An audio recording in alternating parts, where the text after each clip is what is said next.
I lent my neighbor $3,000 when her husband left her.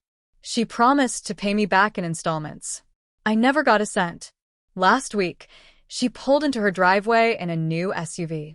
"Life's about moving on," she said, walking past me. I didn't raise my voice. I just sent one screenshot to her ex-husband's attorney. She didn't even look me in the eye when she said it. Just tossed her keys in the air like she'd just come back from a spa weekend, not years of unpaid debt and hollow promises. I stood there, jaw tight, hands in my pockets. My phone buzzed once. I'd been holding on to that screenshot for months. A casual message she'd sent me last year. "You're a lifesaver. I'll pay you back $100 every month once I'm back on my feet. Promise." Timestamped, name clearly visible. She never paid a cent, but she had money for a new SUV. Custom plates even. So I did what she probably thought I wouldn't. One screenshot. No caption. Just forwarded it to her ex-husband's attorney, the same one who'd once asked me for any financial evidence of her lifestyle inconsistencies during custody negotiations. An hour later, I got a reply. "Thank you. This will be useful." I don't know what the court will decide. But I do know this. Moving on looks different when you're not running from accountability. By Tuesday, the neighborhood group chat was buzzing. Not about me. Not directly. But someone mentioned seeing a sleek black SUV parked exactly where that old Honda used to be, and someone else added, "Must be nice, some people bounce back fast." I didn't comment. I just watched the dots of people typing and deleting. Wednesday, I got a knock on my door. Not her. Her sister, Amanda. She brought banana bread and that same uneasy smile people wear when they're walking into a storm pretending it's a picnic. "She's going through a lot," Amanda started, handing over the foil-wrapped loaf. "Isn't she always?" I replied, holding the bread but not moving aside to invite her in. Amanda hesitated. "Look, I'm not here to make excuses. I just think maybe if you gave her a little more time. It's been 18 months. Amanda flinched like I'd slapped her with the truth, because I had. I didn't raise my voice. I never do. But sometimes facts land harder than fists. That night, I saw the porch light next door flicker off early. Her curtains were drawn tight. No movement. No music. Not even her usual glass of red wine on the railing. Thursday morning, a courier arrived at her house. Legal-sized envelope. She didn't answer the door, so he left it wedged in the screen. I watched it sit there all day unopened, until the wind knocked it onto the welcome mat like a final warning. By Friday, something had shifted. Her SUV was gone. Not out for errands, gone. And her trash cans, always overstuffed with takeout boxes and wine bottles, stayed empty on the curb. Saturday morning, I got a message. Not from her. From the ex-husband's attorney again. 2 lines. Very helpful. "Things are moving quickly now. You may be contacted." By Sunday, the silence was louder than any argument could have been. The house next door sat still like it was holding its breath. No footsteps. No music. No clinking wine glasses. Not even the muffled hum of a TV. Just stillness. Like the kind that settles before a verdict. I went about my day like nothing had changed. Coffee, errands, a quick jog through the park. But my eyes kept drifting to her driveway. Still empty. Still no SUV.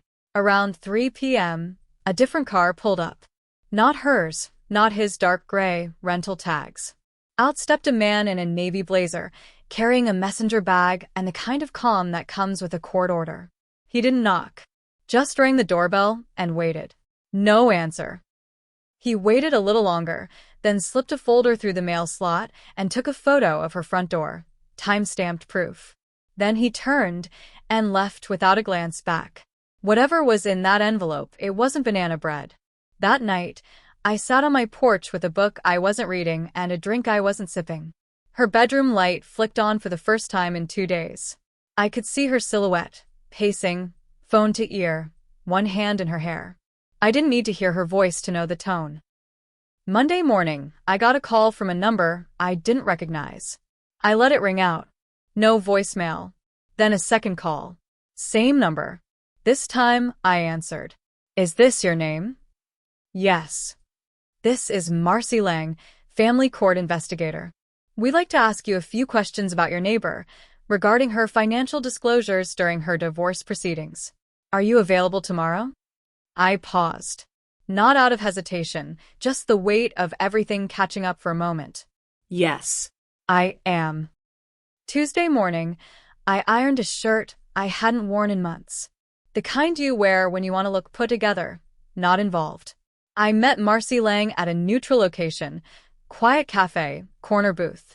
She had a small notepad, a recorder she didn't bother to hide, and the kind of eyes that missed nothing.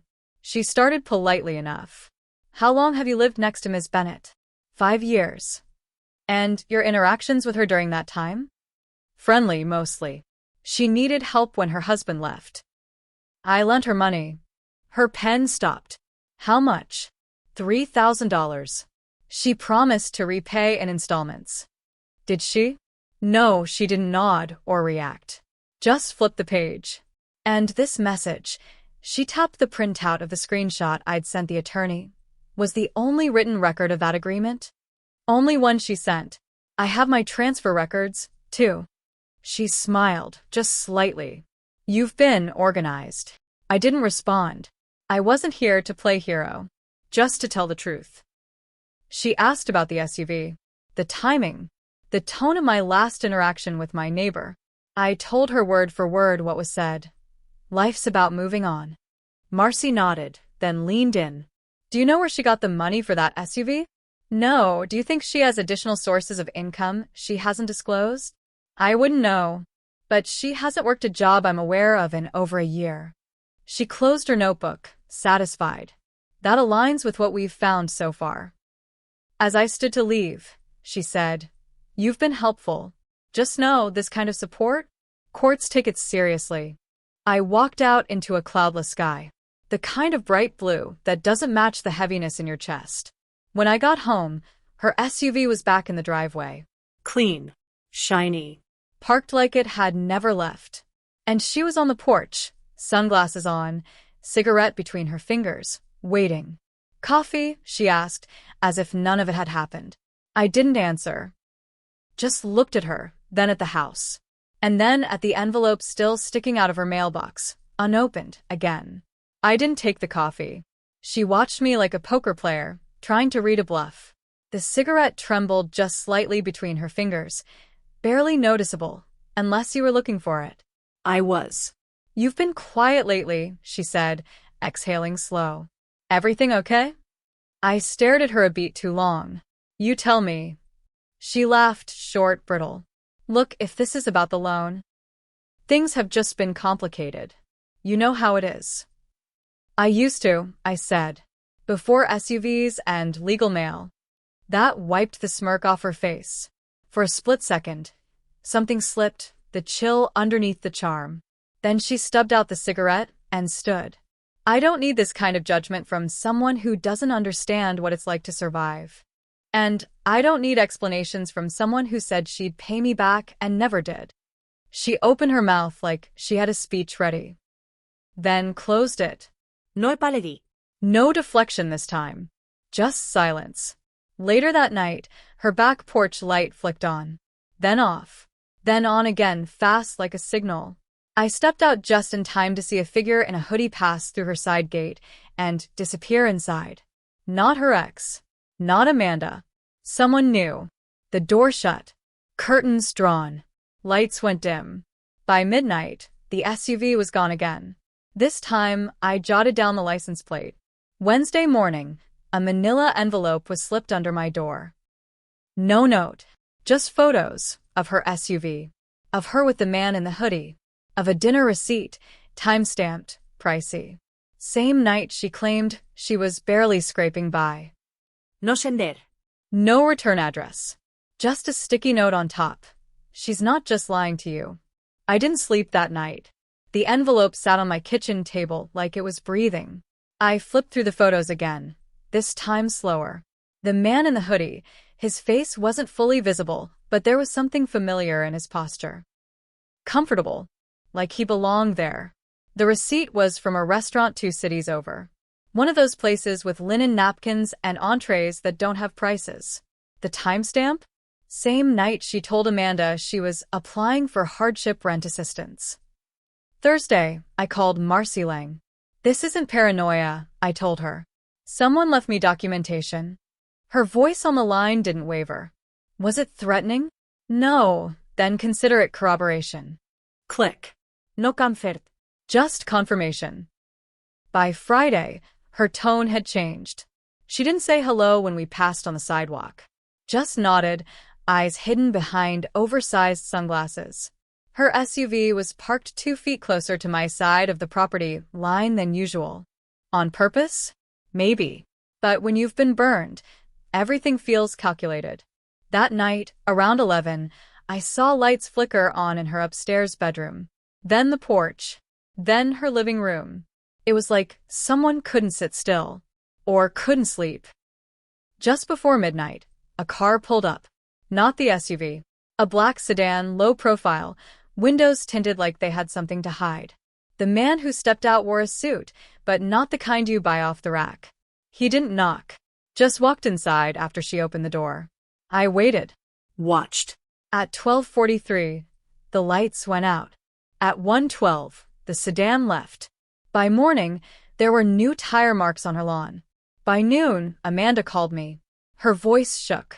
She's not returning my messages. I think something's wrong. She seemed fine to me yesterday.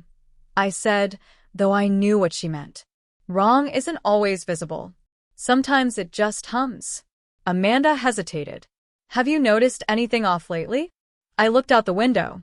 The mailbox was stuffed again. The envelope from earlier in the week still untouched. This time, something new peeked out, an official court seal. The kind that demands a signature. She's drowning, I said finally. But she's pretending she's on a yacht. Amanda sighed. She always was a good actress. And yet, I had the feeling she was about to run out of stage. Saturday came like a held breath. Her house was quiet, but not peaceful.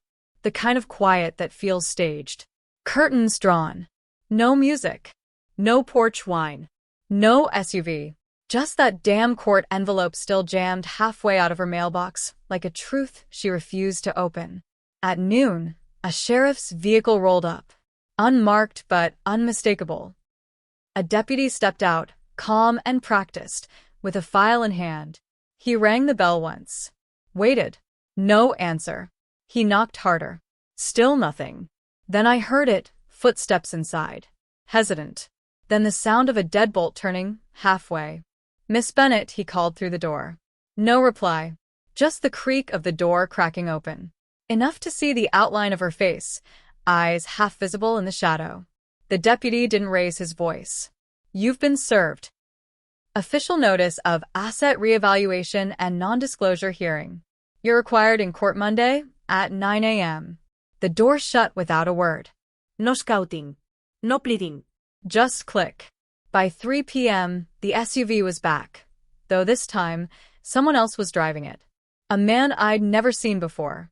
He parked, stepped out, and handed her the keys. She stood in the driveway, arms folded, lips tight. They spoke quietly. He gestured to the car, then to the house, then back to the street. She shook her head. He shrugged. And then he left on foot. She didn't take the SUV inside the garage. Just left it parked, glinting in the sun like something she didn't quite own anymore. By nightfall, the porch light was off. And at 1:23 a.m., I saw movement. From my upstairs window, I watched as she walked down the driveway. Alone. No bags. No keys. Just a phone in her hand, and a look on her face I hadn't seen before, blank. Not angry. Not confident. Just empty. She stopped at the edge of the street. Looked both ways. Then walked out of sight. Sunday morning came hollow and cold. Her house sat still, the kind of still that feels permanent. Mails spilling from the box, court papers fluttering gently in the breeze. The SUV hadn't moved. No lights, no motion, no second chances. I waited. By noon, Amanda showed up again. She knocked once, twice. Called her sister's name through the door. No answer. I stepped outside and met her at the porch. She's not here, I said quietly. Amanda turned, searching my face. You saw her? Last night. She walked away. Walked where? I shook my head. Didn't say. Didn't look back. Amanda fumbled with her keys. Let herself in. I didn't follow. 15 minutes later, she came out with a shoebox and a folded note. She left this, Amanda said, handing me the envelope with my name on it. The handwriting was steady. Too steady. I opened it on my porch. Inside was $300 in 20s, crisp, gilt-laced. And the note. Elite. I told myself I'd pay you back, and I didn't. Not because I couldn't. Because I didn't want to feel like I owed anyone anything. But I did. You were kind to me when I didn't deserve it. This isn't all of it. I know that. Maybe someday I'll make the rest right. Maybe not. But this part is yours. See, no apology. No real closure. Just that gray space between regret and escape. I didn't cash the money. I put the box in a drawer. And every now and then, I check her porch. Just in case she comes back for the rest of the truth she left behind. But she doesn't. Because some debts are meant to be paid. Just remembered. The end.